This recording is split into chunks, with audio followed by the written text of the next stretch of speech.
Welcome to the Monday night edition of the People Show with Mark Wallace and Charles Thomas for another great edition here on this, I would say, Thanksgiving Eve Monday night. Yes, this is the Monday before Thanksgiving. Very busy week. Went shopping today.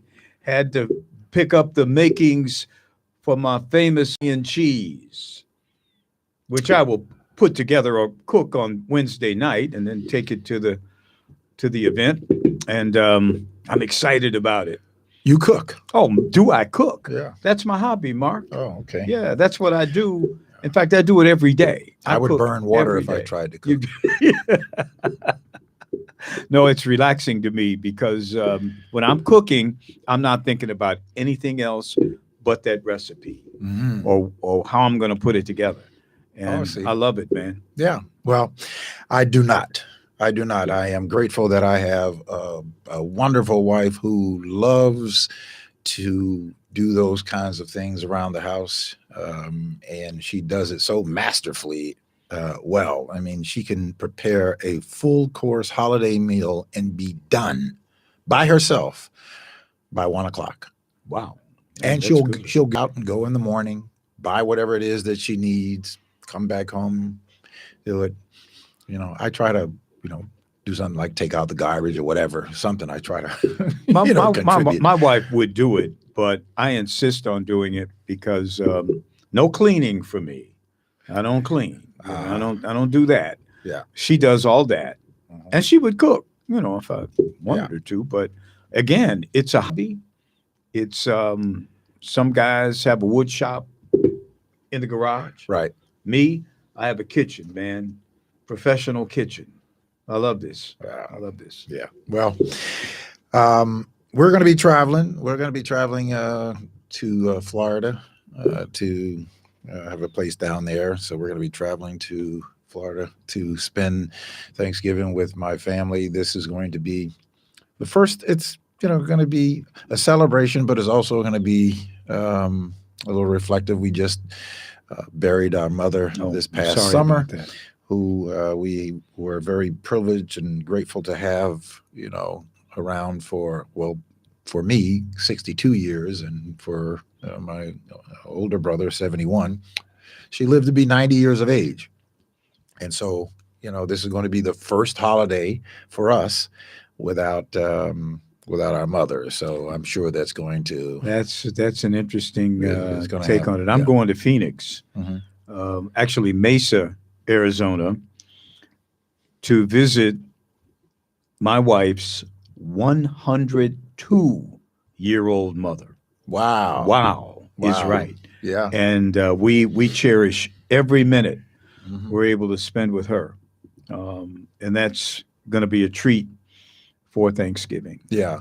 The oldest woman who actually visited President Obama and Michelle Obama just made her transition this week. I believe she was 116 or 17 What? years She old. Visited the Obamas when they were in the White House. She visited the Obamas when they were in the White House, and I think at the time that she visited them, she was 106. Oh, my goodness. At the time. So, and she just made her transition recently. So the first time that I met somebody, a live person that was a century old, it was in 1996.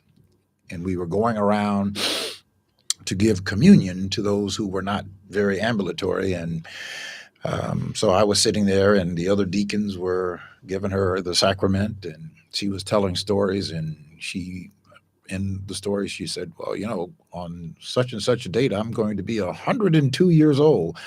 I was just absolutely amazed because I had never met a person who was a century old. There are more and more of them, thanks to medical technology. More and more centurions, is that what they call them? Yeah, centurions. Centurions, yeah. Anyway, yeah. Busy week. Very busy week, Very man. Busy Lots to talk about. Yeah.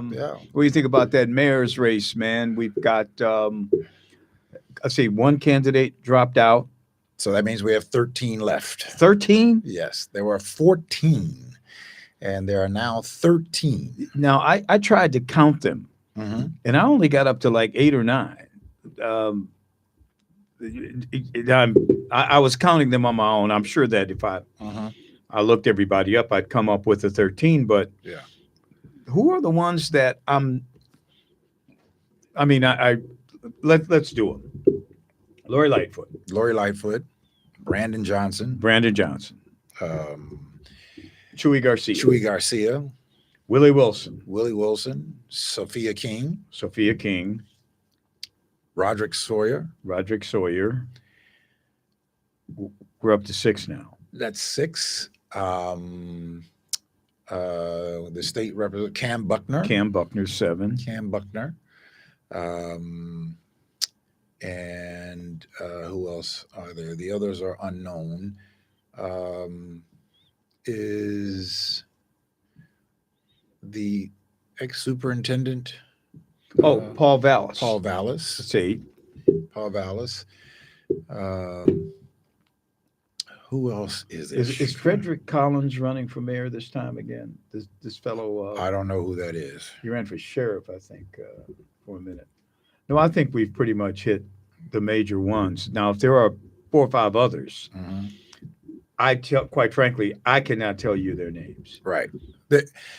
There are probably people who are inconsequential to the actual race, unless they have some huge dark money somewhere sitting aside that's going to bring them to I the tell you front. where your 13 is coming from. Maybe. Remember that Pat Quinn said publicly he was considering it. And then there was Alderman Tom Tunney. But Quinn and Tunney have bowed out. They are not going to run, according to statements their people have made. Mhm. And we also heard this week another one is not going to run. Lopez. No, we didn't count Alderman Lopez. Raymond Lopez. Raymond Lopez. He's not going to run. Right. He's going to run for his aldermanic seat. At any rate, we've got those 6 or 7 candidates we know are collecting petitions, and we know their names. Right. And they're probably going to at least attempt to file their candidacies. Now, I know that there are people, I think Ricky Hendon, the former state senator, is working for Willie Wilson, and he is somewhat legendary for being able to get his candidate on the ballot and to knock others off the ballot if necessary. Mhm. So he's very active in the campaign Right. for Willie Wilson, who claims to have 45,000 signatures. Paul Vallis is saying he has 60,000 signatures. Of course, the mayor is collecting signatures. Chuy Garcia is a sitting congressman, so you have to assume he's going to be able to get his signatures. Right now, what do I think?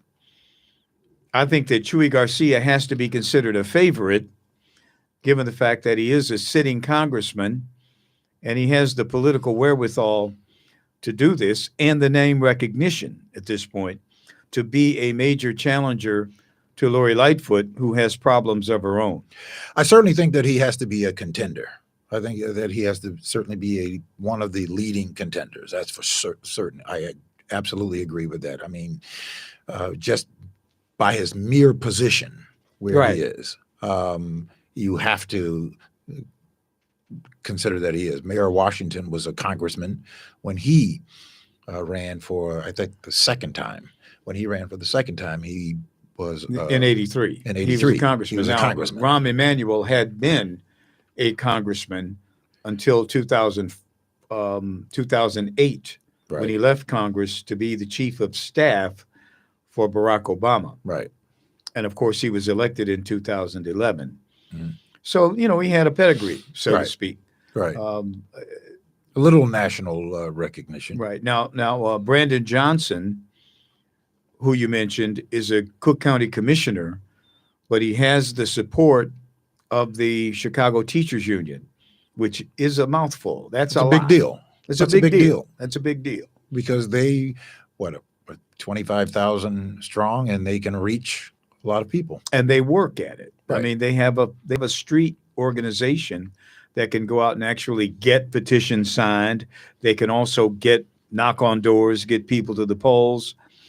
And the reason why they are even stronger for him is because of who is at the head of the Chicago Teachers Union right now, and that is Stacey Davis Gates. Stacey Davis Gates is the Stacey Abrams of Chicago right now. Oh, She's Stacey very Abrams. well respected Well, I mean, she's and bright. you know, there was talk about Stacey Davis Gates running for mayor outright, Yes. but I think she's probably got a better job. Well, I think they all say More that powerful. they have a better job. Mayor Washington said that he loved his job as a congressman, and it is a great job. I mean, it is a great job because of the support that you have around you, and you don't have as much criticism or pressure. You have some pressure, but certainly not the pressure that you would have as a person who was the mayor of the city of Chicago. But Stacey Trying to Davis govern. Gates is the head of the union that is pretty much calling a lot of the shots. Like a boss. Yeah, in the Yes. city of Chicago now. And if Brandon Johnson is elected mayor, there will be a direct line to Stacey Davis Gates. I mean, when she calls, he'll pick up the phone. Now, I'm not saying she's going to run City Hall, but he certainly will pick up the phone, and there won't be any animus between him and the Chicago Teachers Union, as there is today between Lori Lightfoot and Stacey Davis Gates. She will have direct access to the mayor's office. Which could be a problem for him as a candidate. Absolutely. It's going That to could be that is going to be somewhat of a quagmire that people are going to be wrestling with. yeah. Do we want for the Chicago Teachers Union to have that much influence in the mayor's office? And the Chicago Teachers Union would be diametrically opposed to a Paul Vallis mayoral administration. I mean, the union goes way back with Paul Vallis in terms of having a problem. That would be a real clash. That would be a huge clash, Yes. but Paul Vallis apparently had made peace with the Marilyn Stewart version of the Chicago Teachers Union back in the late 1990s. Mhm. Because remember that Paul Vallis was Mayor Richard M. Daley's first CEO of the Chicago Public Schools after the state turned over the schools to the mayor's office. And Paul Vallis set up the dynamic that exists today between the teachers union and the administration. See, I think that's a problem for Paul Vallis, because Paul Vallis will have to explain the relationship between City Hall and the teachers and the education system in Chicago, which is failing. I mean, let's be real. I mean, it's not a successful operation. Paul Vallis was there when this new dynamic was created back in the 1990s. He's going to have to explain that, because Paul Vallis kept telling us when he was the CEO that everything was fine. We're making progress. It's all so much better than it was, which, of course, that was politics. Right. So he's going to have to explain why it isn't. What happened? You left. We know you left, and he went to Philadelphia, I think, and went to New Orleans. And New Orleans he's basically destroyed that system. Well, down he's got a lot to. New Orleans. He, so. as they say, he's Yeah. got a lot of splaining So he to left do. a lot of damage wherever he went. He left wreckage Yes. behind. But he said, I heard him say this morning that he has $2 million banked to run. And Of his own money or just $2 million? somebody's he's raised money from Oh, somewhere. Okay. Now he is also raising money from a lot of Republican and conservative sources. Yes. And Paul Vallis, to me, Because he administrates that way in terms of the public school system. Well, but he always identified himself as a Democrat. Remember, he ran in the governor's primary against Roland Burris and Rod Blagojevich, and as a Democrat.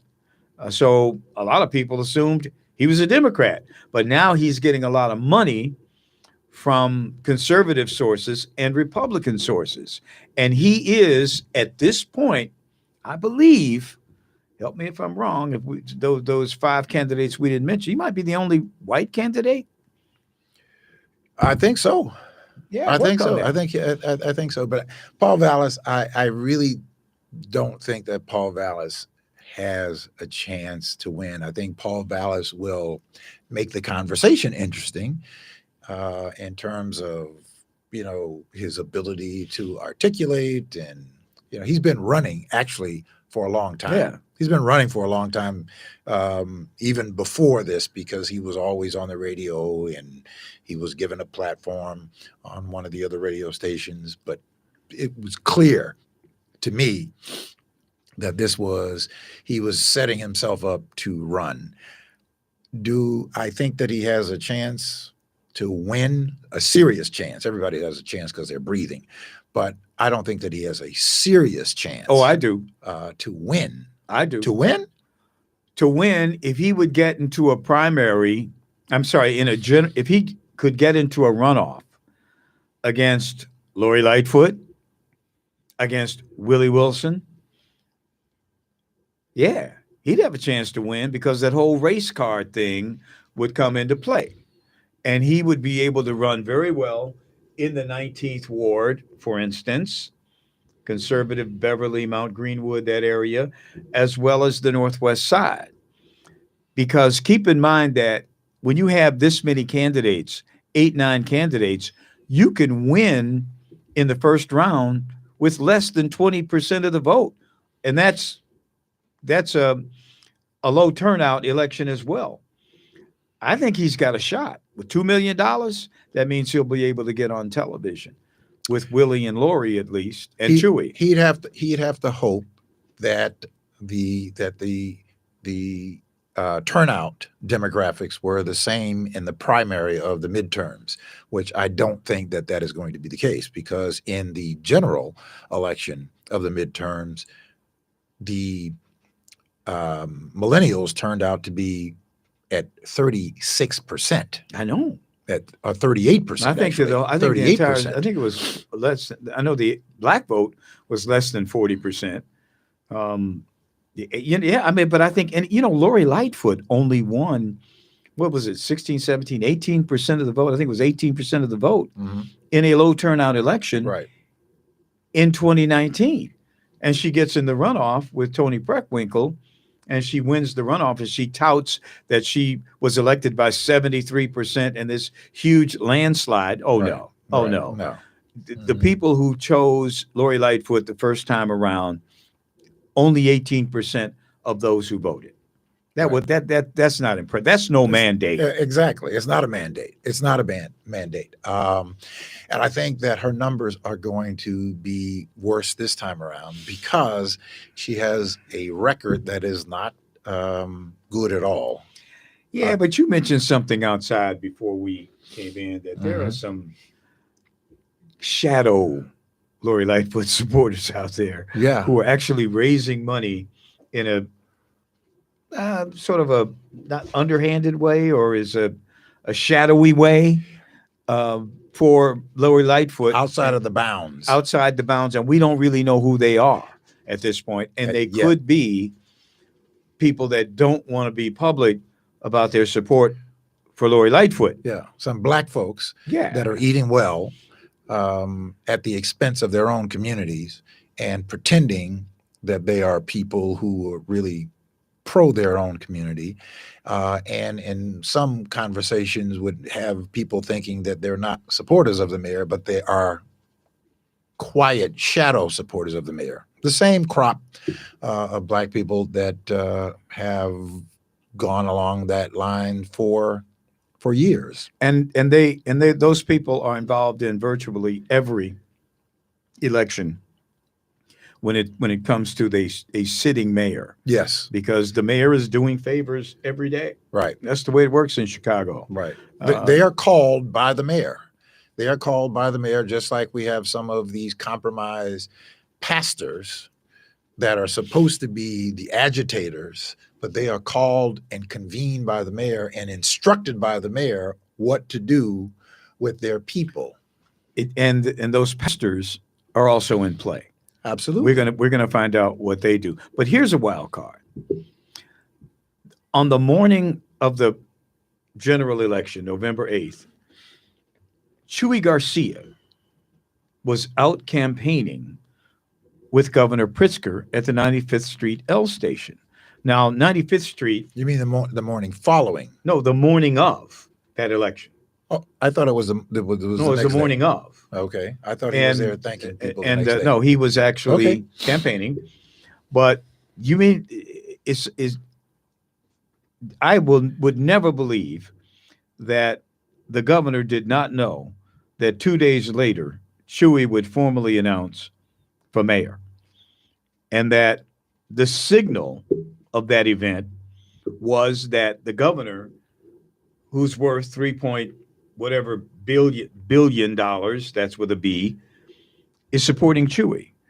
Where is Chuy getting his money anyway? I mean, just looking at it, in 2015, when he ran against Rahm, he got his money from the CTU, from the Chicago Teachers Union, which is now supporting Brandon Johnson. So where is Chuy going to get money? Probably need $10 to $15 million to run for mayor. He's out campaigning with JB. JB's got all the money in the world. That,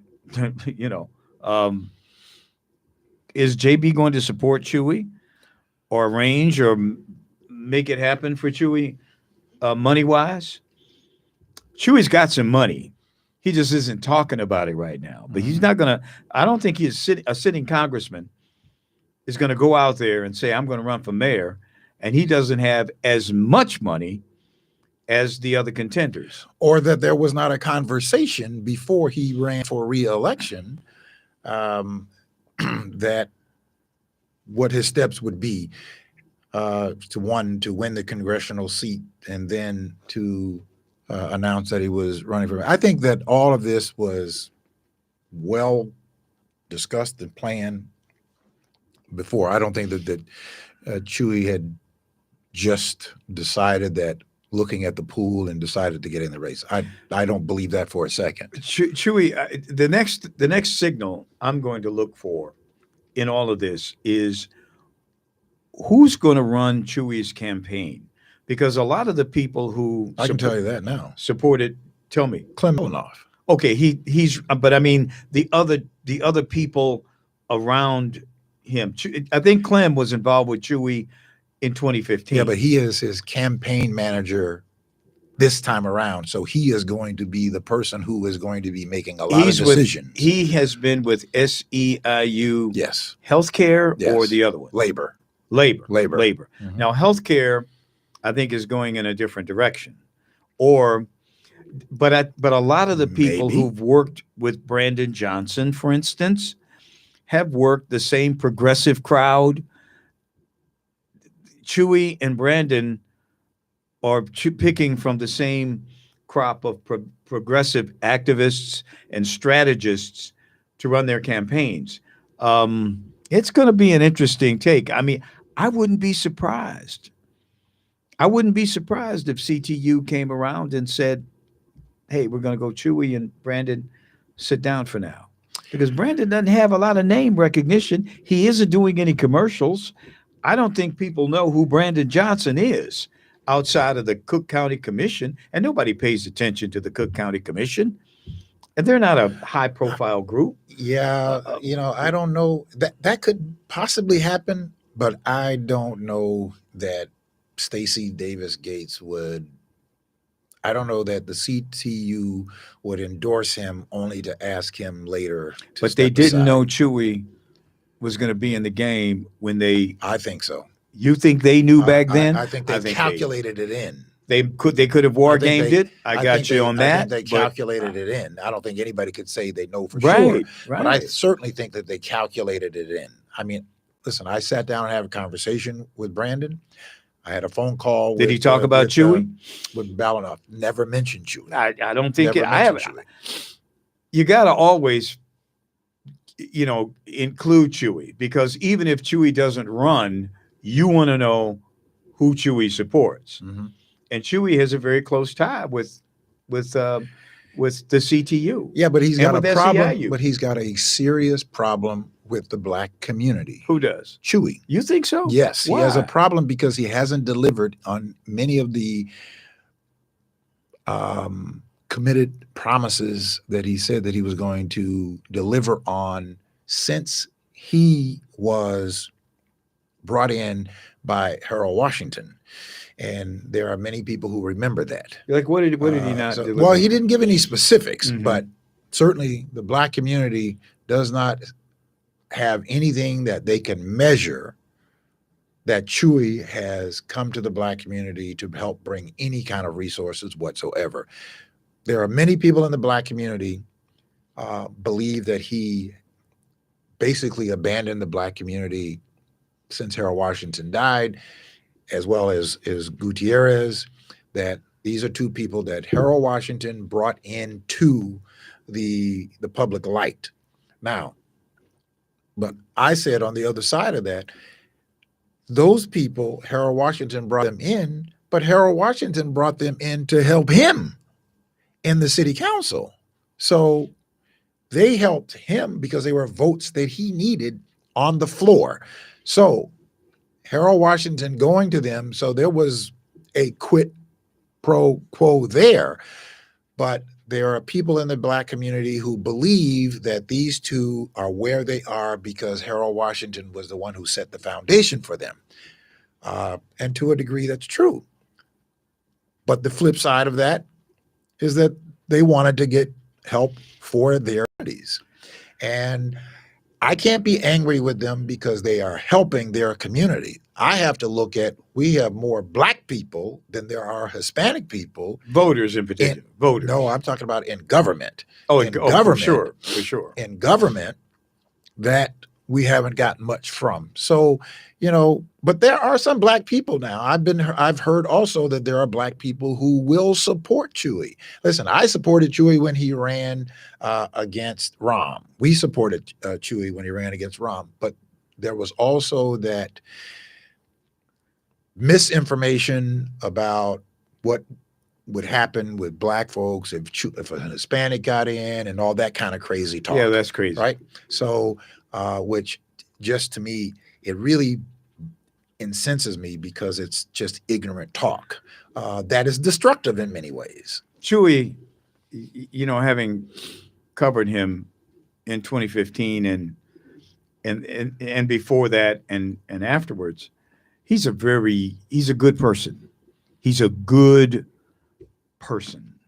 And he was asked if he could get support from the black community just recently. At his announcement. I believe it was at his announcement. And he said, I hope so, because I want to have a unified city behind his administration. And I believed him. I mean, I believe that he really wants black support and he doesn't want the city divided. Chewy is in a position where he actually could bring all the elements together. Certainly much better than Lori Lightfoot. The other candidates, of course, would have, they're saying they will do the same thing. But Chewy is in a unique position, I believe, to be able to do that as a candidate. How he's going to address specific issues, I'm still unclear. Is he going to take the general progressive line on it, or will there be some elements of will he abandon part of the conservative of the liberal progressive line in order to deal with certain issues such as crime or such as the city budget, which is going to be huge during the term, about midterm for this next mayor. They're going to have to figure this out. This whole pension piece, they're going to have to do it.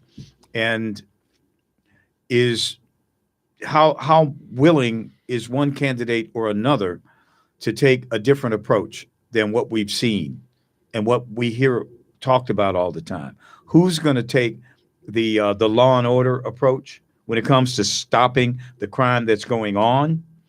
Who's going to basically cut spending because we're going to have to, or we're going to have to continue to raise taxes?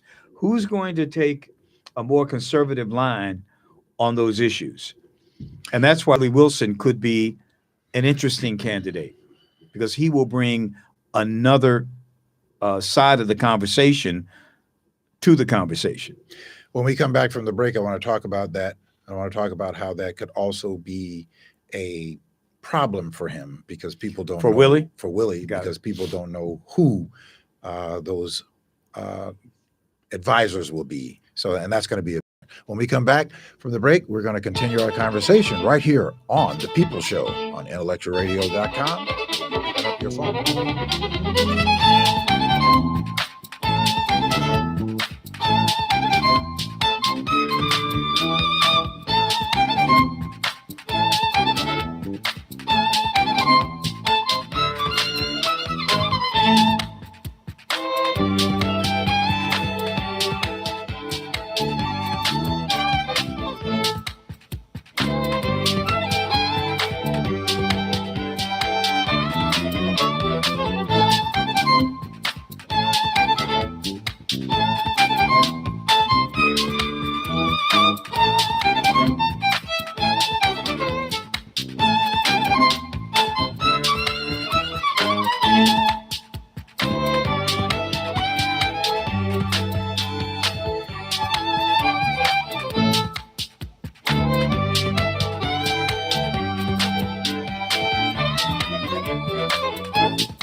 We are back on The People Show on Intellectual Radio.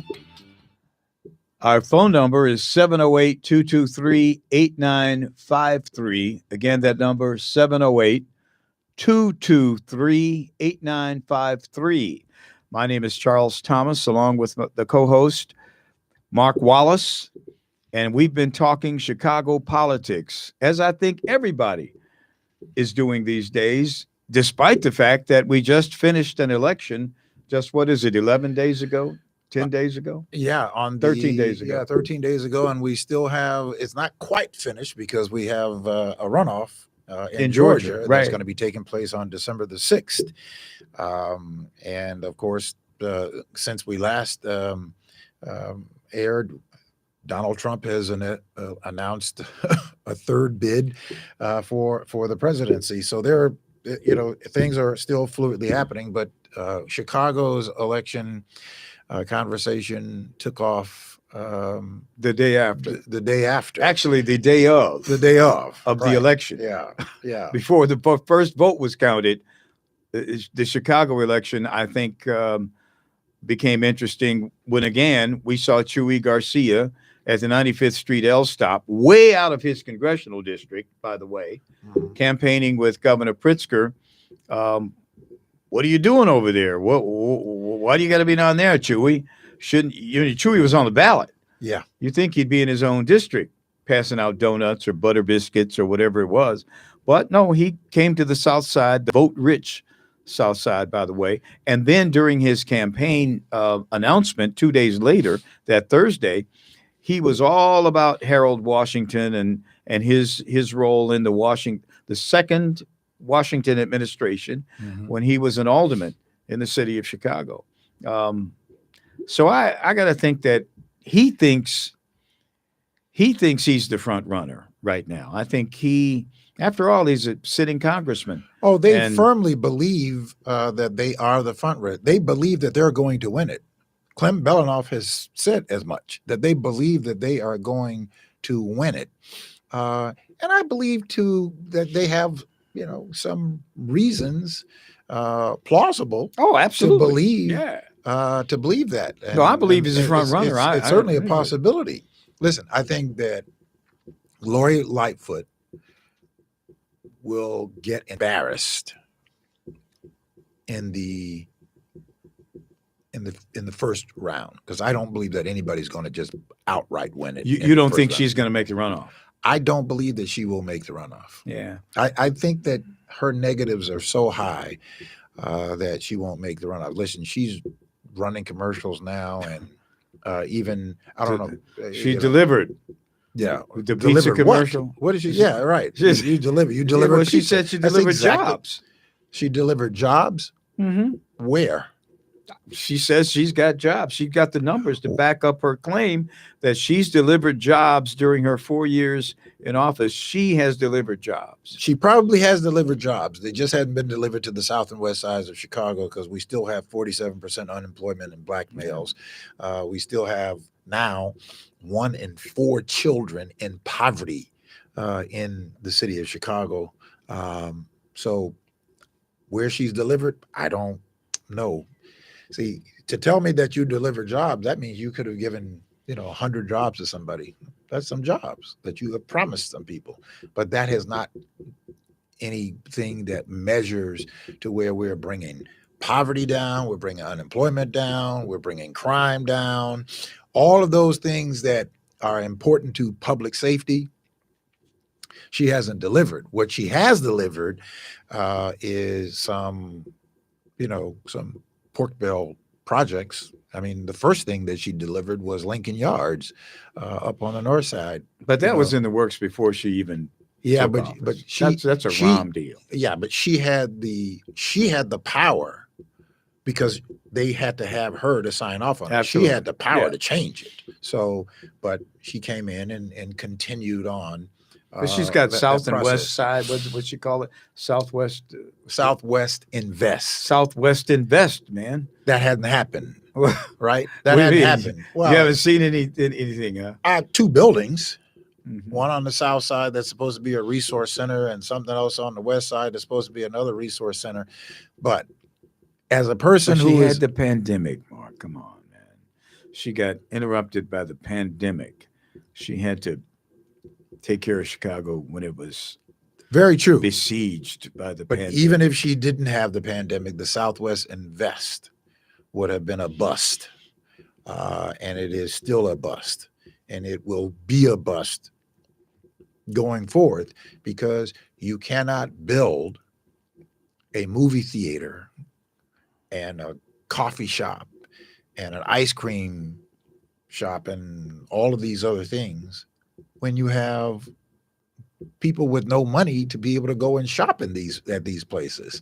So it's kind of backwards. So I'm writing a piece that I am going to put out to help them shape their platforms. That's a real platform, because we're going to hear the same warmed up soup out of some of the familiar personalities and out of the new personalities that are not going to answer the systemic problems that persist on the south and west sides of Chicago that is a drag on the city of Chicago by doing the same thing. Well, I'm interested in seeing the piece. One thing I've noticed downtown are the empty storefronts. I know a lot of it is absolutely pandemic related. Sure. But it isn't really coming back. It doesn't appear to be coming back because of the public safety issues. And I think that is going to be a huge, huge issue in this, and which candidate can articulate how he or she is going to address the public safety issue. I believe is the person who is going to have the campaign rhetoric that's going to resonate with the voting public. Um, public safety. Public safety is going to emerge as a major issue. Um, I don't know. I haven't heard anything. I think the candidates have been somewhat tentative, apprehensive about going out there and saying it. I think they want to test the waters because they don't know how a city like Chicago is going to react to what has to be done. And they don't want to talk about it because everybody knows what has to be done. Yes, there has to be the root causes of this criminal activity has to be dealt with. It has to be. And somebody at long last has to deal with it. But they also have to deal with what's going on in the moment. How do you preempt the carload of 17, 18, 19-year-old carjackers who are now trolling the city looking for victims? How do you stop that? How do you preempt that? That'll be dealt with in the here and now.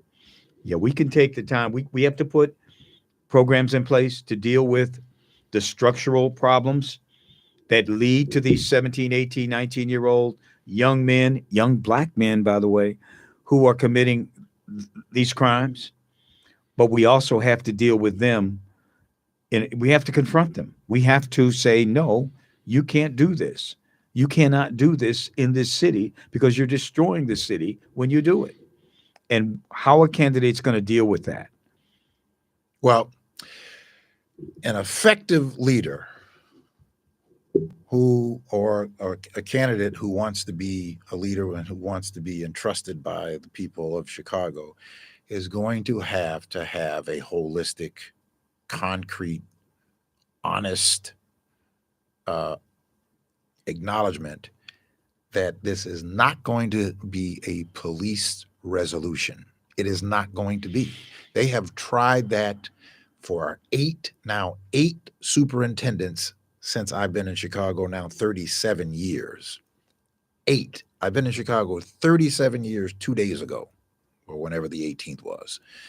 8 superintendents have occupied that office, and every one of them has failed because in a large part, the community, out of being frustrated and scapegoat politicians, have used that office as the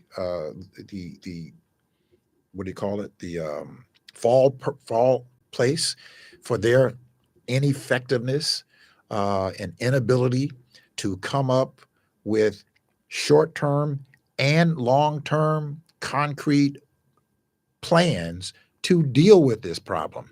They have failed to do it either because they just don't have the ideas, or they don't want to really do the real work, or they just don't care. I don't know if this is the function. This is because of video being available, but let's face it, during past superintendents, I don't care if it was Terry Hillard, Phil Klein, whomever the superintendent was, we did not have the whole smash and grab phenomenon on the Mag Mile or on Oak Street.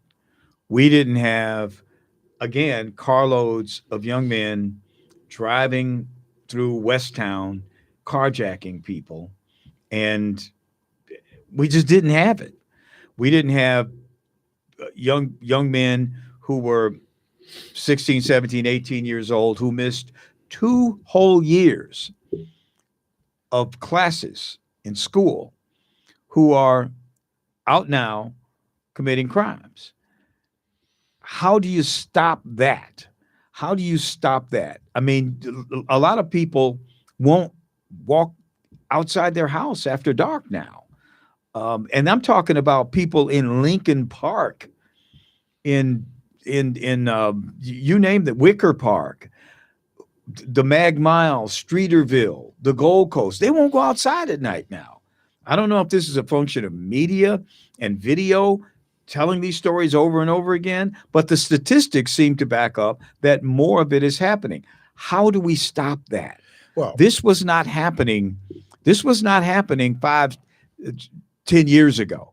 It wasn't well, the way it's happening now. yeah, I think that it is. It looks much more pervasive because there is more video. There is more media ability to expose this. Not making excuses for it, but I'm just saying that when you look at the statistics, the overall statistics of crime across the country is going Absolutely. down, except for gun crimes have increased sharply. Now, but how do you deal with it? Because you can look at charts and graphs and all that kind of nonsense. But where the rubber meets the road is that you have got to, one of the things that Harold Washington did, Harold Washington called a summit or whatever it is you want to call it. He called a big meeting and brought all or many of the faction leaders down to, I forget that place that was. You mean gang leaders? Yeah, that was, they had a big meeting. He brought them all in, and he was criticized. But we had for gang it. leaders in those days. We don't have them. He was criticized by that. But my point is that if I'm mayor, the first thing that I am going to do is I am going to talk to those issues. There is nobody talking to the issues of why this is happening. Not a single person. There's not a single person from Arnie Duncan to Paul Vallis to Lori Lightfoot to Willie Wilson to Cam Buckner, any of those people, not a single one of them are meeting that conversation head on. Not one. Exactly. And that's what I was saying earlier, that they haven't really grabbed the bull by the horns, so to speak. Nope. Everybody, I think, is tiptoeing around the truth, the issue. How do we return some semblance of safety to the city? And none of these candidates, I haven't heard any of them, and believe me, I haven't been covering 9 people, 10, 15, however many candidates it is, but I haven't heard a conversation. I mean, Lori Lightfoot, in her first ad, was delivering pizza, right? Mm-hmm. She's delivering pizza. She needed to be talking about public safety, not pizza. And when she said she had delivered jobs or something like that to Chicago, no. That's not the issue. The issue is public safety, and she's not dealing with it.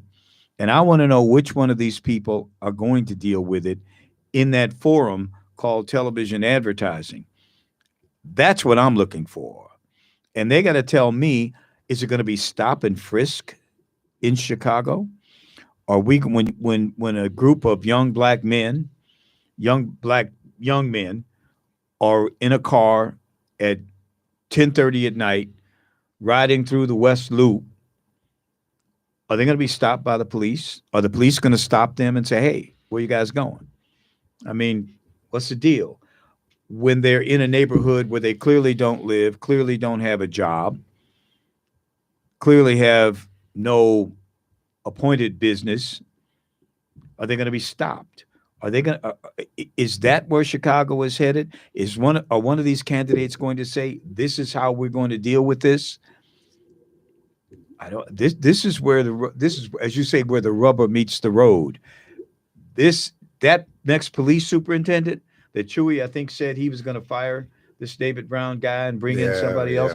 Mm-hmm. Is this guy going to be a hard ass, or is he going to be some guy who's going to talk about root causes and how we're going to solve it in this generation and how we're going to approach the 8-year-old kids and reform them before they get to be 17-year-old carjackers. I mean, what are they going to do now?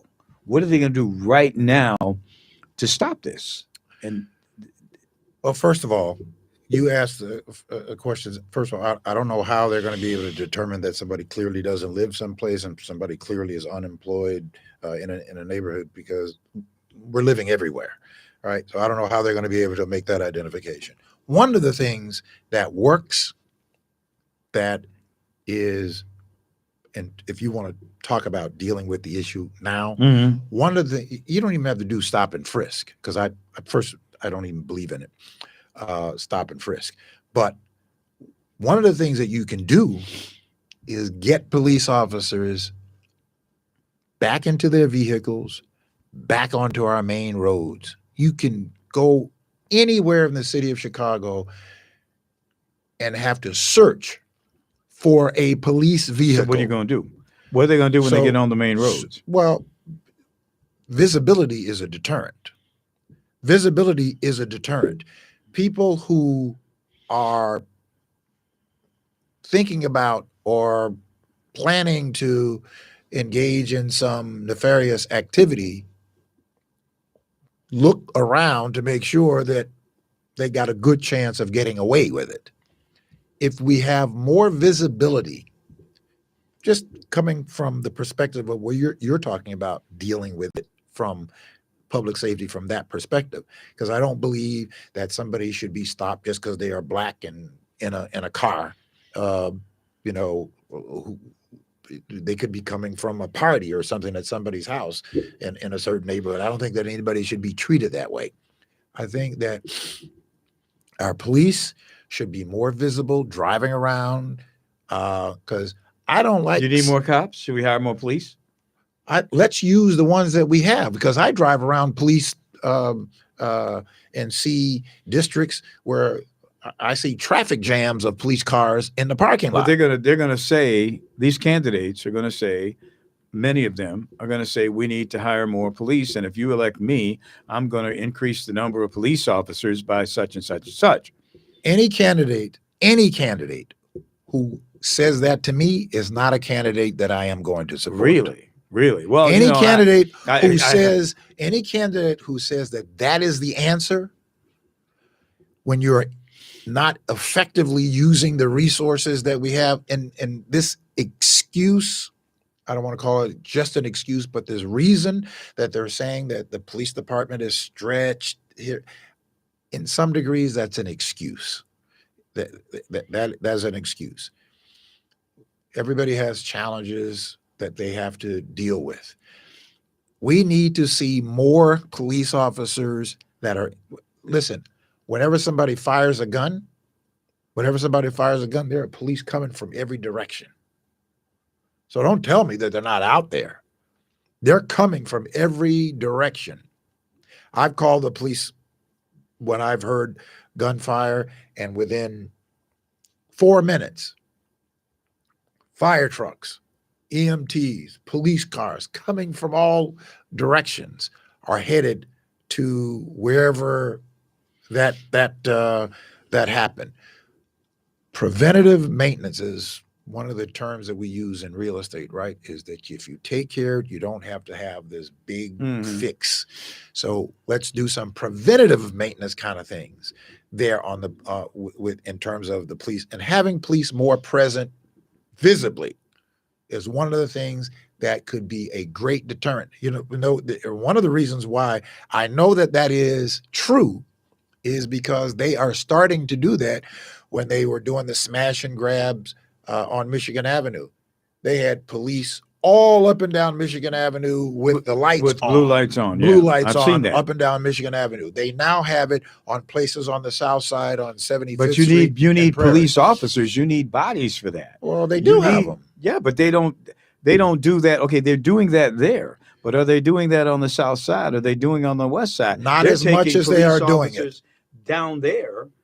And I sincerely believe that when you put all those cops on Michigan Avenue or in the West Loop or South Loop, they're not on the south and west sides of the city where there actually is more crime going on and more dangerous, violent crime. So how do we? A lot cops tell me all the time. They say we know who's doing this stuff. They say that to me all the time, and then they say, "Yeah, but we can't. We can't do anything about it because our hands are tied." I think that's a cop out. I think that's a cop out. It is. But the fact of the matter is, if you know who's doing it, because I believe them on that, they know who to stop and frisk and find out if they have any warrants. They know who those people are, but they aren't doing it because they're. I think some of them are hiding behind this as a reason not to do it, but I think they are intimidated. They are not doing that kind of aggressive police work that they used to do 10, 15, 20 years ago, even. They just aren't doing it. The police, Rahm Emanuel said they've gone fetal. They're just not proactively policing, and I think that's what's got to happen in many neighborhoods, particularly those that the criminals have chosen because they know they can get better stuff in Lincoln Park than they can in Chatham. So they get in a car, steal it, however, drive to Lincoln Park, do some crime. They're doing that. They absolutely are doing that right now. And we've got to stop them. They're doing it in areas where they know that there is not much visibility. They're doing it in areas that they know that there are not much visibility.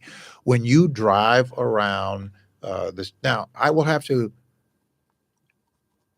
admit this, that over the last week, I am seeing more stops. I'm seeing more stops by police on the streets than I have seen in a long time. As a matter of fact, I was just stopped by the police yesterday. Coming out of my driveway, I went down the wrong way on a street, and they pulled me over and gave me a warning. But I'm starting to see more of that. But I am not calling for there to be more stops, frivolously. I'm calling for there to be more visibility that is a deterrent for people. More visibility is going to create more deterrent, but that cannot be the biggest of it. There are these exclusionary practices that exist that is persisting, these economic and educational deprivations that persist on the south and west sides of Chicago. That has to stop. And there has to be a big plan. Listen, we have enough land that is not being utilized on the south and west sides of Chicago to almost build a new city that is sitting dormant. And so with the mayor's ridiculous idea of the Southwest Invest, just because it sounds good, that's a tagline that sounds really good. I believe that. And they have people who sit in rooms and come up with these sayings that sound good. Let's go put the signs up on the southwest side and on the west side, and then we'll call it the Southwest Invest. I mean, it sounds great. It sounds good, but it doesn't have any substance to it. We have to deal with the human deprivation that exists. If you don't deal with it, you are not going to improve public safety. Well, one thing, period. One way they are dealing with it is gentrification. There are more Black families in particular moving out of the city. They're leaving. And the Black population in the city is going down. Many neighborhoods that were considered Black neighborhoods are now being gentrified, or people are just moving out. And I think that might be part of the strategy to move poor people out of the city. And that seems to be a strategy that I see being used most effectively. Whether it begins with the plan for transformation, which happened to CHA during the Daley administration. I mean, think about the State Street corridor and the number of crimes that were committed in the State Street corridor when it was 20 years ago, when it was there, and what happens in that area now. Not much, because the people are gone. And who are those people? They're black people gone. Well, when they had the redistricting map that came up before that, they thought it was going to be challenged. You had Jason Irvin running around the city. Now, he was telling black folks why black folks needed to be supporting their map because we could lose 2 seats or 2 aldermen. Who cares? Who cares if if 2 of them lost their jobs? The ward is still going to be black. Black folks are still going to live there because 2 aldermen don't get $150,000 a year and all the other perks. Who cares? That's what they could parade around. And I mean, they were all around the south and west side. I don't think Jason Irvin's been on the south side that much in his entire time in the city, and he was born and raised here. But when it is going to affect them, then they're concerned. But when poor people who are suffering in their wards, they just had a meeting last week. They had a meeting on homelessness or something, housing for the homelessness. And aldermen of the poorest wards did not show up to that meeting. Didn't show up to the meeting.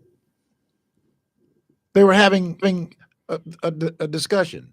Black aldermen didn't show up to the meeting.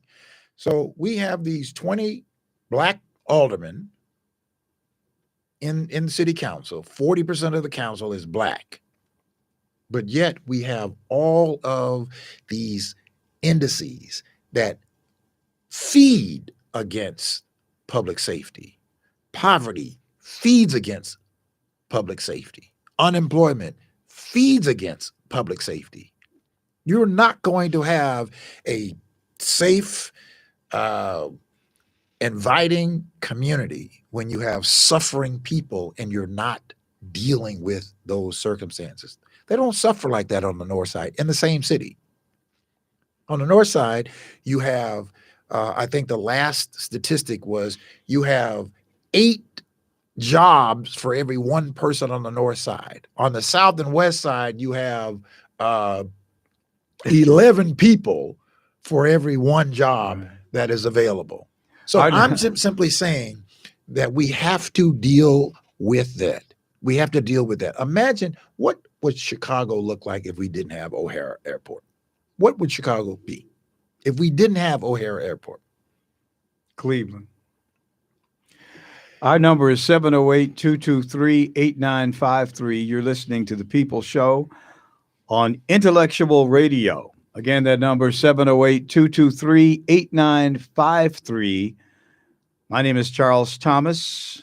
And I'm Mark Wallace. And we're talking about real issues that impact real people. And what I believe should be the signature issue in the upcoming campaign for mayor, public safety, and how the candidates are going to talk about it and what they're going to talk about and what their plan is to restore a feeling of public safety in the city of Chicago, because I think that's what it comes down to.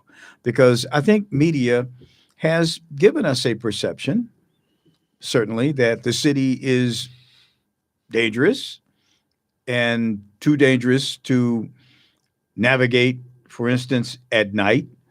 Would you ride, Mark Wallace, would you ride the CTA at 9 o'clock at night? Yes. You would? Yes. From downtown wherever. Wherever. Yes. Me? No, I would not. I would not. I don't think it's safe. I used to do it all the time. I used to go to, I don't know what they sell you, Sox Park, to White Sox games at night and use the red line. At night coming home, I don't think I'd do that. Particularly where I had to switch at Jackson to the blue line to get to the west. I wouldn't do that right now. I mean, I read too many stories. Have you ever read this CWB Chicago? No, That website? CWB. Yes, Yeah, yes, yeah. I yes. mean that man, I tell you, if the city wanted to do something about its image, it would buy that website out just to shut it down because it can really give the city a bad name when you read about the individual crimes that are committed in Chicago. Well, there's a list of the 25 most dangerous cities in America, and it was just updated. 25 most dangerous cities in America. Do you know where Chicago ranks? Probably in the 20s. It's not even in the top Not even 25. in, well, you look at places like St. Louis and Memphis and Cleveland, and those places are much smaller cities, but they have much more intensive per capita crime problems. I don't. Yeah. New York are New York and Los Angeles on that list? No, No, not in the top no. 25. Kalamazoo, uh, uh, Michigan, Kalamazoo, Michigan is 20th. Lansing, Michigan is 19. Rockford, Illinois is 18. Florence, South Carolina is 17. Because those Springfield, places don't even Missouri. compare with Well, Chicago, New York, and Los so Angeles in terms of but the point quality of life. is that the press highlights those negative things that are going on. And I heard a reporter say this once to an audience, that one of the reasons why you hear so much more about the negatives on the news is because in 22 minutes of reporting the news, there's not enough time to talk about all of the good things that are happening. Right? So there are a lot of good things in Black communities, positive things that are happening. Not going to make the news, but positive things are happening. I posted something on my Facebook page. I sold a property, $850,000, to a young 31-year-old Black young man who grew up on the south side of Chicago. Bought my building, $850,000, and had no problems getting financed. Bought it, got financed, 31 years of age. So there was So- no racism or anything got in his way to do what he did. I mean, because I hear so much about how racism is such an impediment to Black people. I mean, I'm with you on this, because I think I've seen so many positive stories out there that could be used as an inspiration to others, that they can do what the young man you're talking about is doing. But I see a media that is preoccupied with talking about racism and how it is such an impediment to our people. Well, racism exists. Absolutely. Racism exists. And will always And exist. some of them, there are racist practices that are set up to impede our people, and especially in an area of finance. So and what real happened to estate. that young man? So, in this case, this was not one of those cases. And there are many cases that there are not. Is he an exception? Or is he an just somebody exception? who really worked hard and got it done? I'm not going to say that he is an exception, because I don't want to conflate the two. I'm not going to say that he is an exception, but I think that certainly there could be far more people in terms of being in positions like he is, if we deal with the exclusionary type practices that have more people in his position that are capable of buying a home and capable of taking care of themselves and taking care of their families and making communities strong and making our economy grow, and making our communities more inviting. Yes, but I'm simply saying that there are a lot more stories Absolutely. like his of people. Listen, 99%, 99.5% 95% of my business is done with Black people. I build a home or renovate a home and sell it to another Black family. I'm very proud of that. I'm very proud that I am able to make a very good living rebuilding my community one house at a time, one block at a time. And I have sold a few homes to white people, but when I did them in areas where white people reside, 99% of my business is done on the south and west side of Chicago where Black people live. And that is purposely. I can go do business anywhere, thankfully, and I'm grateful to God that I have that kind of option to be able to do that. I choose to do business in the Black community, rebuilding our communities where we live. I like to take an old property that is pretty ugly, but it was beautiful at one time, and make it beautiful again, and be able to have that kind of exchange with other Black people. So yes, there are many stories happening every day in the Black community that are positive, far more positive stories than the negatives. Yeah, but I think get the I press. think you're absolutely right. The media, I think, focuses, I believe, and I worked for the media for 45 years, and they focus on negative stories about Black people. Yes. And the fact of the matter is, and they have elevated racism to a problem in our community that is somehow stopping us from achieving what most other groups, all other groups really, are achieving in this country. I mean, I think it's to be an Arab American, to come to this country from a refugee camp in Palestine or the West Bank, and then to come here and within 5 years to own a store.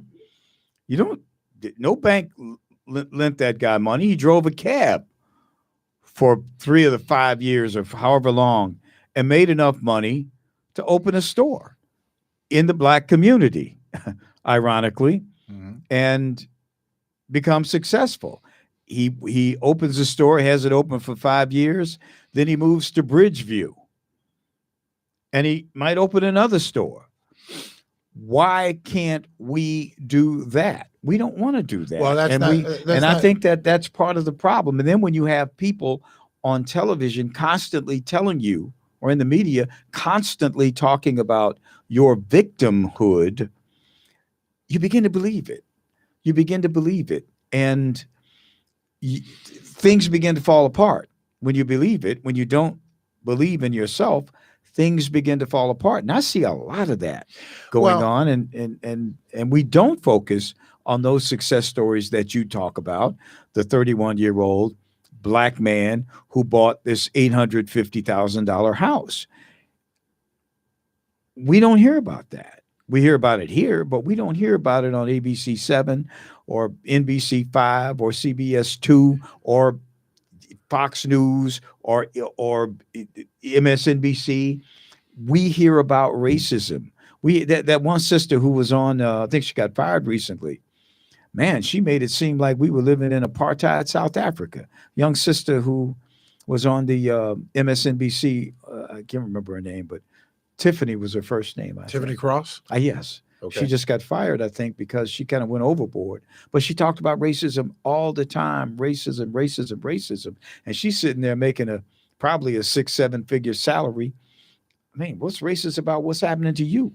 I mean, if you can be positive, that can be infectious. See, I think that racism exists, and we have to deal with these, what I call exclusionary practices. We have to deal with them. But at some point, we have to not allow for that to be the cloud over everything that is Black. Yes, there are racist practices and that sort of thing. You ever face racism? Oh, yeah. Yeah. But I've faced racism. I've faced bigotry, hate. Yeah. But I've also have people who don't look like me who have been there to help me. Absolutely. Okay. But those people So- are out there. They're No, out there are millions of people Exactly. out there, Yeah, millions of people yeah. that are out there that are not racist, that are not bigoted, that don't look like me and don't look like you. And there are people that who are, but there are practices and systems that are set up to be that way, to have these exclusionary type practices that exist. And we deal with those. We have to deal with those. But there are more Black people who get up every single day and go to work, go to school, work hard, come back home, take care of their children, whether they have 4, 5, 6, 7 children, get up and go do it again. Now, I don't think that anybody in the United States of America should have to work 2 and 3 jobs to provide for themselves. The income inequality, that's a structural thing that we need to deal with. But there are more people who get up every single day that go make it happen, that are Black, but that when are you, not going out committing crimes. right, exactly. But when you tell them that you cannot make it in this country because you are Black, that is horrible. Oh, That's like who's a doing that? Oh man, that happens all the time on the news. You hear it all the time, man. About, I mean, you hear we are discussed in the negative too often in the news. I mean, this whole debate. Maybe that's a form of racism. This whole debate.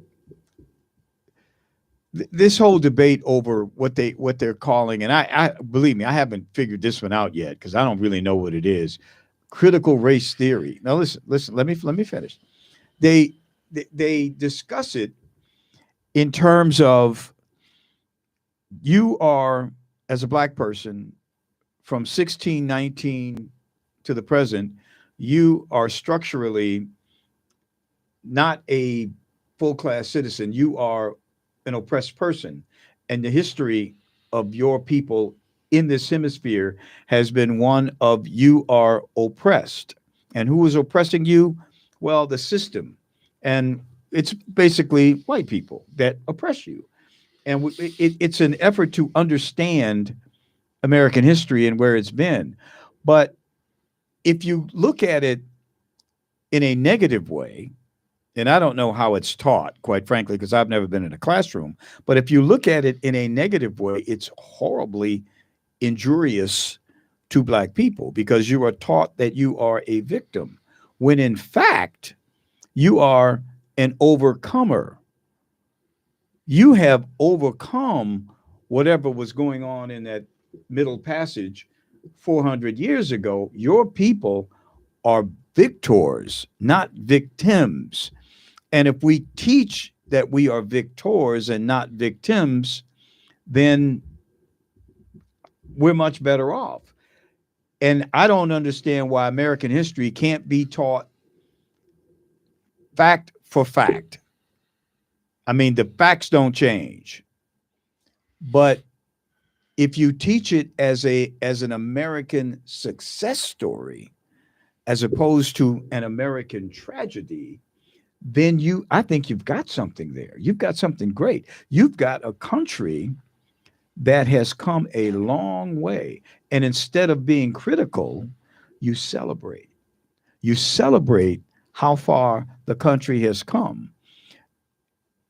Ask any African who does whatever they can to come from Ghana, from Nigeria, anywhere on the continent, who wants to come here, and you tell them, well, you're going to a place where there is racism. He says, man, this is great. I love this. I love being in America. And they become some of the biggest patriots that you'll find. Black people. And I think that the whole conversation, we're having a conversation about race in the negative when it really should be in the positive, to inspire our young people and to teach them how fortunate they are and have been, and all the things their ancestors have done, and what are they going to do to take it to the next level.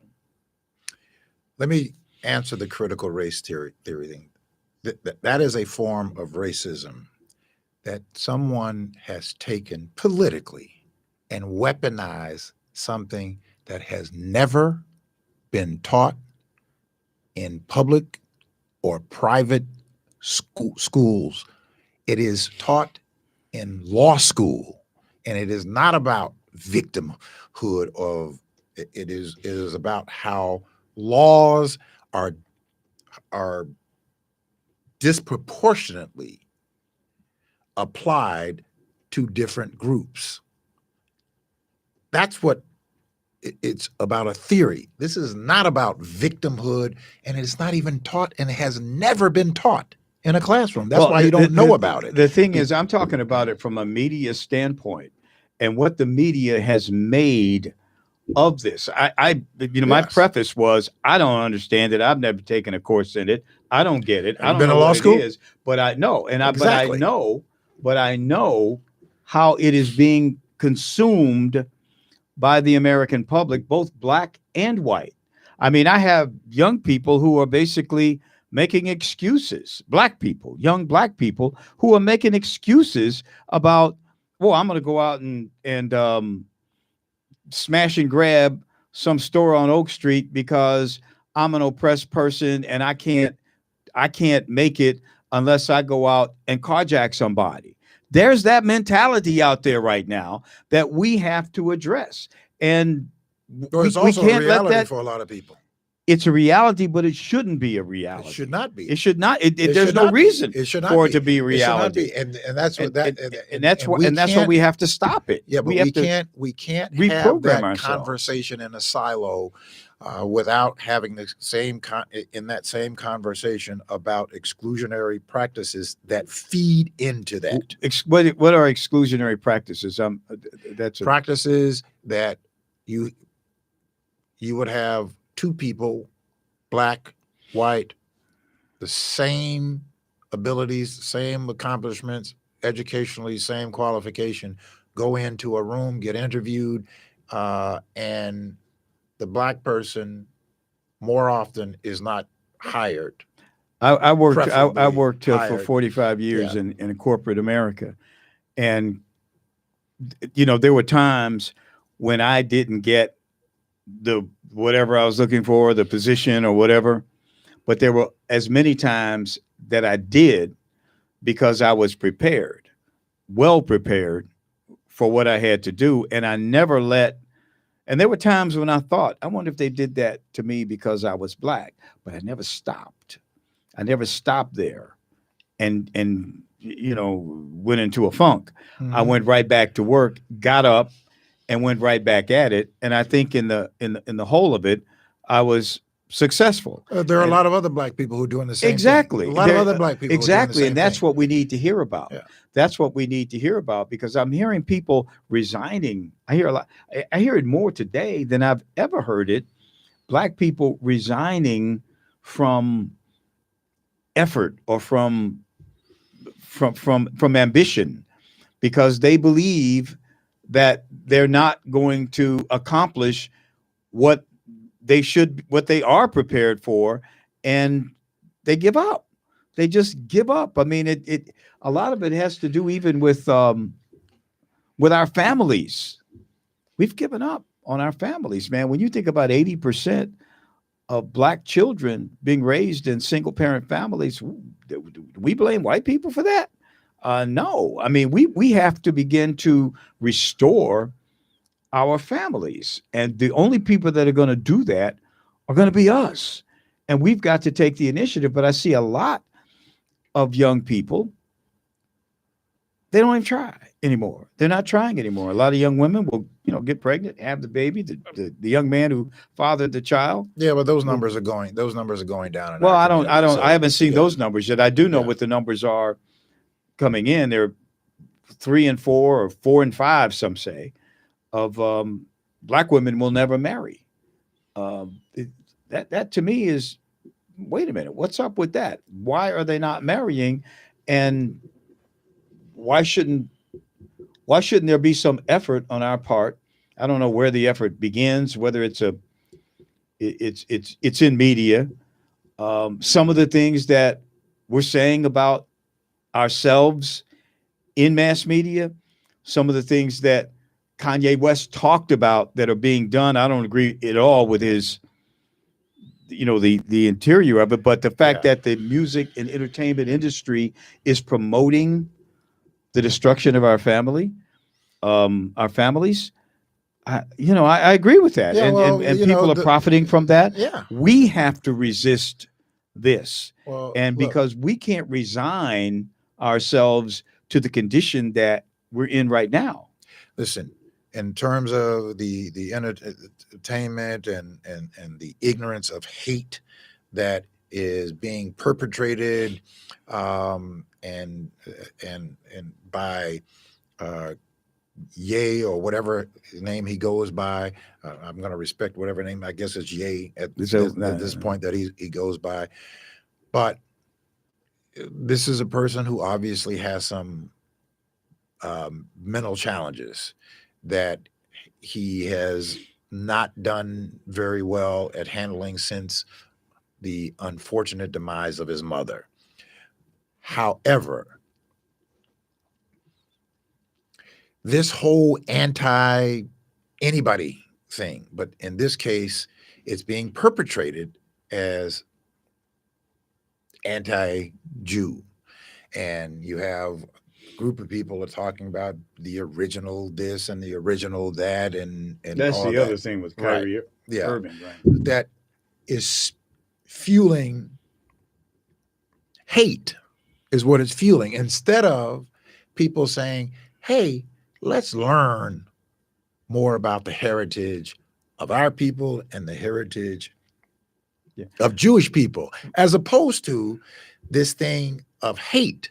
Now, I can't get on the anti-Jew thing that is being perpetrated out there, because I know it's being perpetrated by ignorance. Exactly. And the reason why I say that, because I have been helped by people who were Jewish, by non-black people who helped me were Jewish people.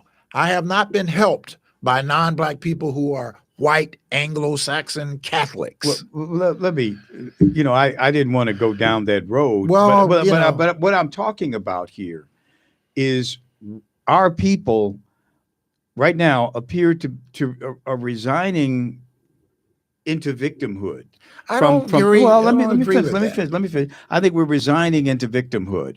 We're allowing things to happen to us, and we're responding in the wrong way by accepting some of the stuff, the particularly the anti-family stuff, that a lot of it's being promoted in Hollywood, and believe me, it's being promoted by people who are profiting on our misery when we are allowing them to do that, and we have to take control of our station in this country, because I think we're losing it, and too many of us are resigning into victimhood in this day and age at a time when we are not, when we should be emerging from victimhood.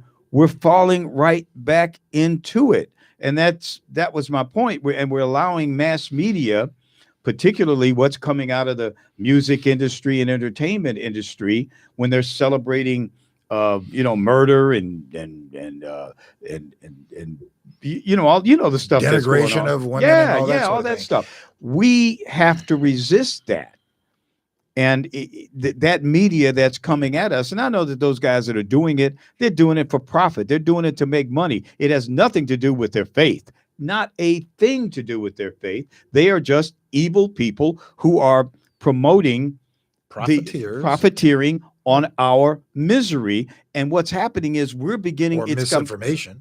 And we're consuming it, and we're absorbing it. And we got young men out here who are acting out like this is what they're supposed to do. They're acting like victims instead of people who are taking control of their own of their own fate. You know, Kanye West is just a horrible, horrible tactician, if you will. I know what he was saying, but those aren't that nobody did anything because of their faith. They did it because they're not good people. It had nothing to do with their faith. They're not good people. If you're going to make money off selling a song about murder, You're just not a good you're person. not a good You're person. just not a That's good all. It has person. nothing Yes. to do Yeah. with your faith. Yeah. I get that.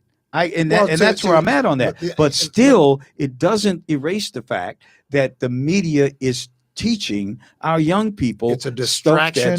Exactly. that's just not going to help us survive this country. It's a distraction to it. But I think differently. I think that we cannot ignore that these negatives are being portrayed as though they are the norm. Right. And they right. are not the They norm. are not the norm. They're the abnorm. So what do we do? Do The we norm. counter it? How do we counter that? How do we give them the real norm?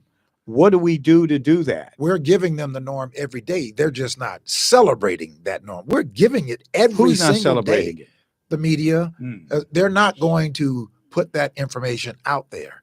They're not going to put the norm of what Black people are doing every day out there. Black people are thriving in terms of working hard and trying to do good across the board. Ye missed a huge opportunity. He See, missed a huge opportunity. My problem with celebrity and Black celebrity is that when you have these huge platforms that they have, they miss the responsibility and the opportunity to highlight what Black people are really about and are doing. Well, they also they're not on that level, but they're also doing it. They're performing these rap songs. They're the ones who are allowing themselves to be videotaped with the women who are that's why they should not be speaking for Black people. Exactly, because that is not the norm. But those for are Black the ones people. that are getting on, they're the ones that are being interviewed. They're the ones that have but the they're platforms. also the ones that are blaming somebody else for how they are performing and what they are portraying. You know, I like people like Sidney Poitier, who was what I call a stellar celebrity, who was responsible, who made sure that he didn't take on roles that would denigrate Black people. No matter how much money they wanted to offer him, he was responsible. People like what was his name? James. He played James Evans on Good Times. Yeah, I know what you're talking about. Who refused to be a coon on Good Times, so they killed him off because he refused to portray Black people that way. The Kanye West entertainers, or whatever they call themselves, and the Lil Kim and all those people who have these huge platforms, are not the voice for Black people, but they are being made the voice for Black people because they reach so many people for profit. That is where I am saying that we have these, well, not even subtle, but these exclusionary type practices that you don't hear about. The millions and millions of Black people who are doing positive things every day will never know their names. Never know their names. I mean, doing great things. We'll never know their names. They a blip, talked about the scientist, Casimir Corbett, the Black woman who led the team to develop one of the vaccines. A blip. They talked about her, but she's been doing that work for years.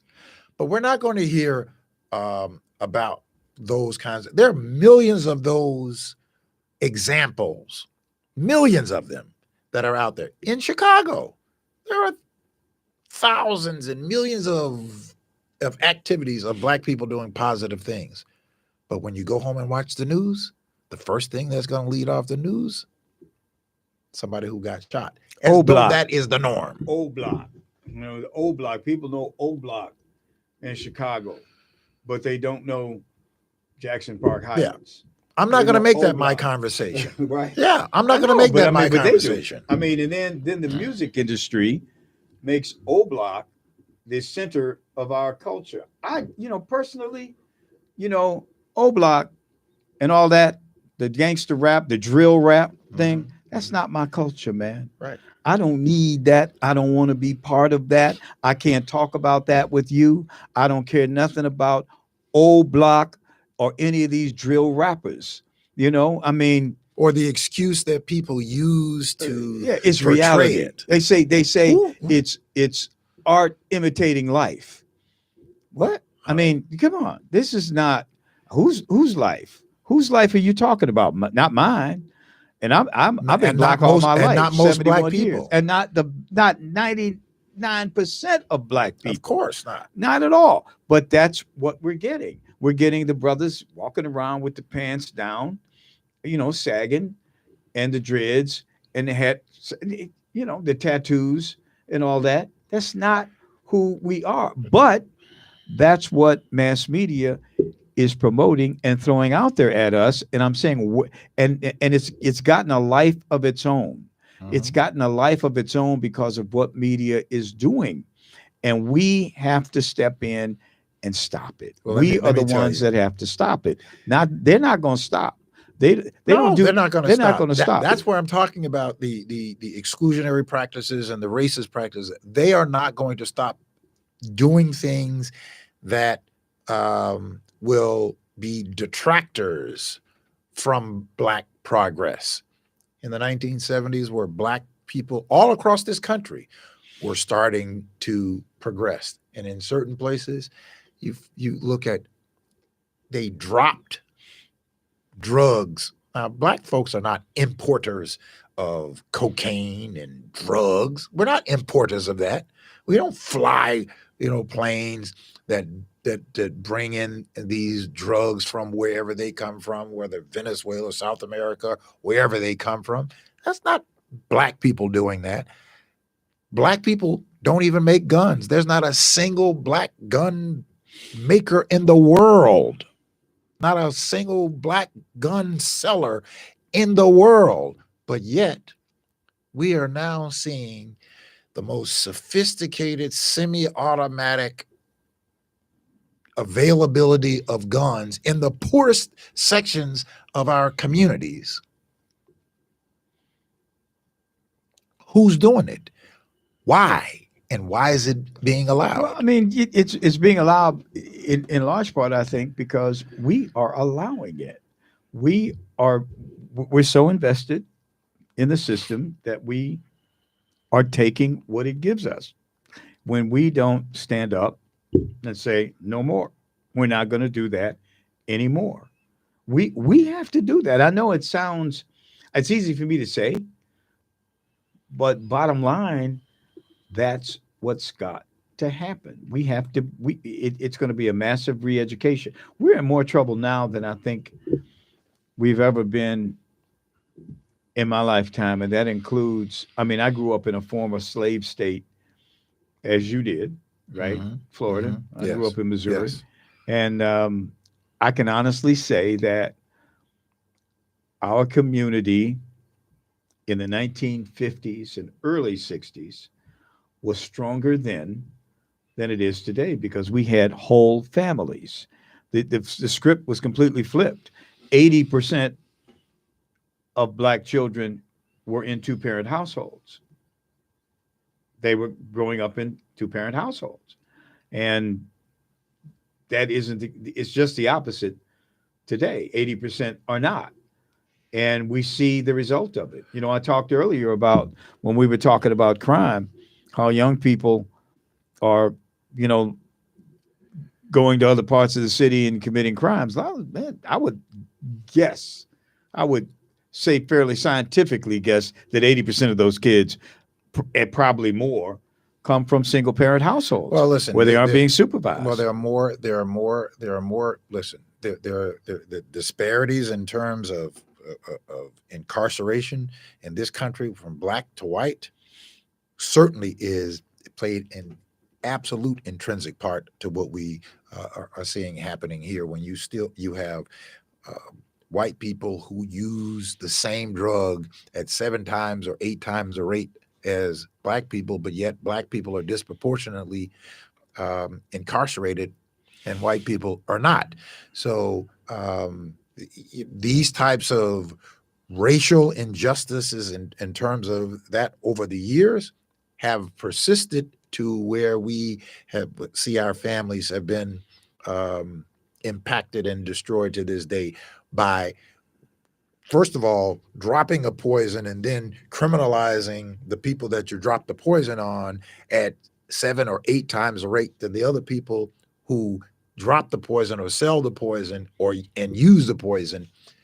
Those types of things have a serious impact on families in our communities. In our community. Why doesn't it happen? Why isn't the same thing happening in the Asian American community? Why isn't the same thing happening in the Latino community? Why isn't it to the degree that it's happening to us?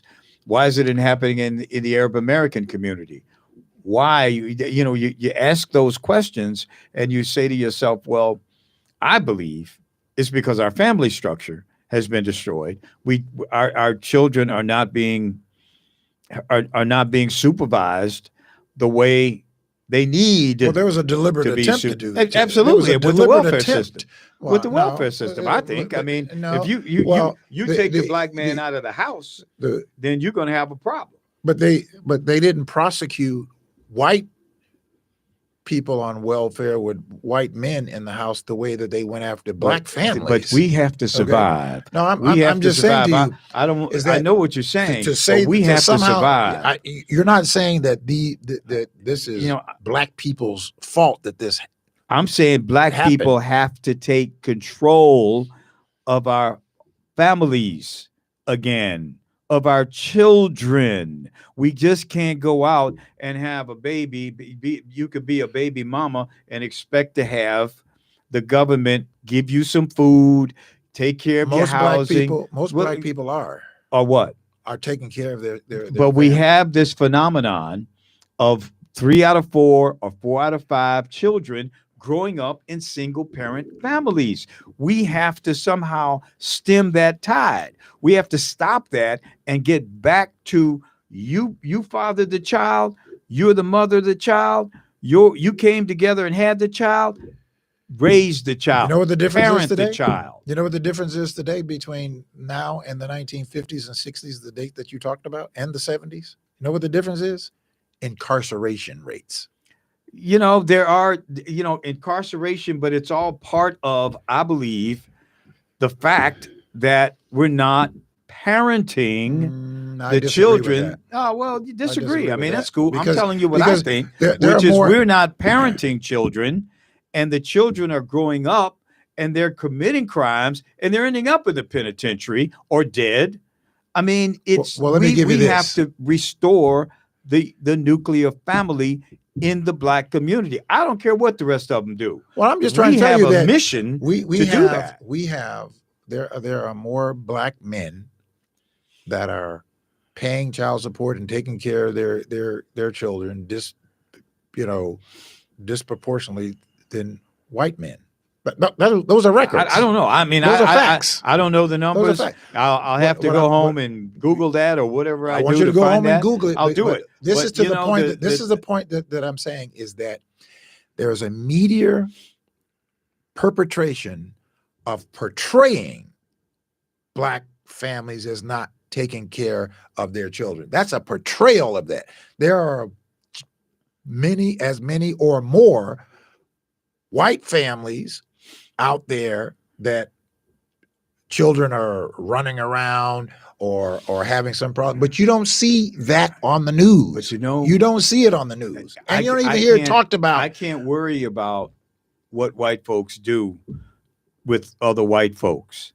I'm saying to black people that for us to survive in this environment, we have to address the issue of family, and we're not dealing with it. I don't agree with that. We're not dealing with it. The images we see in the media are enforcing the kinds of behavior that is destroying our people. But that's an image, when Charles. Image, That's an whatever. image. We have to not a come reality. back to family. We have to say, if you father the child and you gave birth to the child, you two people have to parent the child. And that's not happening right now. And we're seeing the effect of it in our jails and in our prisons and in Black death of young Black men who come out there in the world without any guidance. It takes a man to raise a man. It just does, man. I believe that. Now you know maybe all the the family experts will say, no, you're wrong. Maybe they say, but my experience is it takes a man to raise a man. And much of the crime and disorder in our community is happening because of young Black males who are not being parented. But those numbers, when those numbers started to happen, do you know when those numbers started to increase? Late 60s, 70s? No, it had to be, man. I'm looking. No, I mean, I've read those numbers over 70s, and over again. in the late 70s, Okay, and in the 80s, 70s, when they started to really incarcerate Black men. Whatever. In 1980, there were 180,000 Black men in prison in the United States of America. From 1980 to 1984, that number went from 180 to 660,000 because of a system where they came and said, we're going to have this war on drugs, not on poverty, but we're going to have this war on drugs. We're going to drop the drugs, but we're going to have this war on drugs. And the only war that they had was on Black men. Okay. I mean, fine. But I'm saying the way you resist that with strong families. That's how you resist it. If you have a man in that house saying, hey, son, don't do that, because if you do, you're going to go to jail. You have a man raising his son.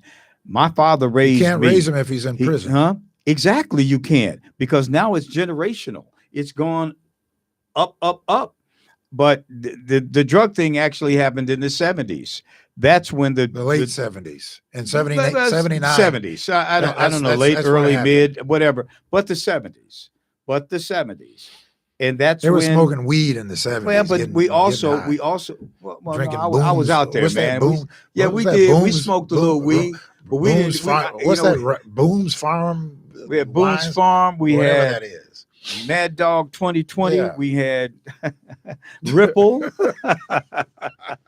Listening to the Temptations, right? Man. Listen to the Temptations. But really, in these last couple of minutes that we have, that we have to stop allowing for them to give the narrative is that those negatives are the majority when they are not. We have to stop that. We have to take control. We have to stop that. We have to stop that. Yep. And believe it or not, I think that despite the fact that his tactics were all wrong, by Kanye West saying that the entertainment industry should be held accountable for the toxic stuff that's bleeding into our community. That was a positive. The rest of it was a positive. That was a positive. But the rest of it, come on, man. But he should have, went further to take some responsibility to say that I have to take some responsibility, because guess what? Whoever the financiers were and the supporters that provided you the infrastructure to do it, you still got behind that microphone. You were still the person who was writing those negative. I don't know if did he write that kind of stuff, or was he more or less? I mean, I think he was talking about the gangsters and the real misogynists